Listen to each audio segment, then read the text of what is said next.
এই দিদিদের বাড়িতে খুব ভালো ভালো সন্ধ্যাবেলায় টিফিন হয়, মুড়ি মাখে, চা খায়। এখানে বসে থাকি আর উঠবো না যতক্ষণ না টিফিন খাবে। তাহলে একদম টিফিন আমাকে দেবেই। আরে হ্যাঁ, কি করছো গো?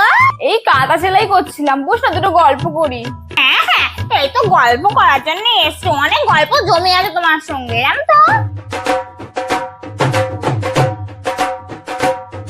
বাবা গো, এতক্ষণ ধরে গল্প করে করে গলা শুকিয়ে গেছে, এখন চা মুড়ি খাচ্ছে না কেন? আচ্ছা দিদি, বলছি অনেক তো দেরি হয়ে গেছে গো, 8টার কাছে মনে হয় বাজতে যায়। তো তুমি চা খাবে কখন?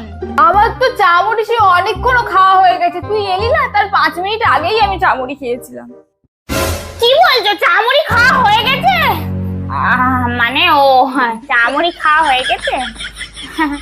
ঠিক আছে দিদি, আমি তাহলে আসলাম।